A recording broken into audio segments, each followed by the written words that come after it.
Good morning, ladies and gentlemen. I am very thankful that I got this opportunity to share my views regarding a very hot topic, that is HIV/AIDS and its awareness. First, let me give a brief introduction of myself. I am Sudiksha Pathania, representing Riyadh and Bara University, Department of Life Sciences. HIV, the virus that causes AIDS, is one of the major public health issues of the world. Around 37 million of the population is affected by HIV, and among these, 1.8 million are children under the age of 15 years.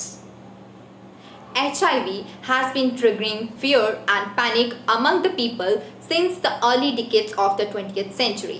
It is believed that virus is originated in Congo in 1920 and then spread to other parts of the world. According to global HIV and AIDS statistics, only 59% of those infected with HIV are receiving antiretroviral drugs.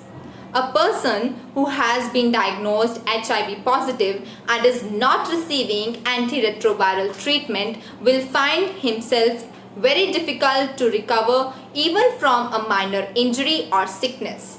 Well, the body is able to fight many viruses, but some of them can never be removed from our body.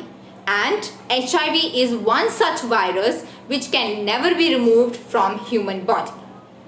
The immunodeficiency virus, that is HIV, and acquired immunodeficiency syndrome, abbreviated as AIDS, are often believed to be similar conditions, but neither the conditions nor the diagnosis are same. A person can have HIV without developing it into AIDS, but it is not possible to have AIDS without having HIV. So now let's understand what is AIDS. AIDS is a set of symptoms or syndrome caused by HIV. A person having HIV is likely to develop into AIDS over a period of time when their immune system is too weak to fight against any infection. Or it can be said that AIDS is the advanced stage of HIV infection.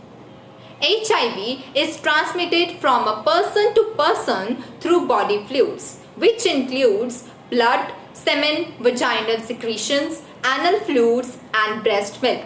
To transmit HIV through these fluids, they must contain enough of the virus. Some people with HIV do not show symptoms until months or even years after contacting the virus. However, 80% of people develop a flu-like symptoms known as acute retroviral syndrome. The early symptoms of HIV include fever, chills, weakness, sweat, particularly at night, enlarged glands, and unintentional weight loss. As we all know, prevention is better than cure. But particularly in HIV, only prevention could help us. Its prevention includes safe sex, testing and counseling for HIV and STDs, testing and counseling for linkage to tuberculosis care. Tremendous progress against HIV over the past 15 years has inspired us a global commitment to end this epidemic by 2030.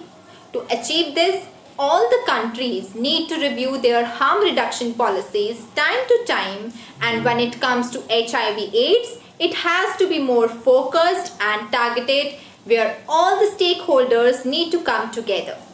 At last, remember, a person cannot win the war by himself. A war is won by preparation, not by the courage alone. With that, I hope India continues on its journey towards making it AIDS-free by 2030. Thank you and have a nice day.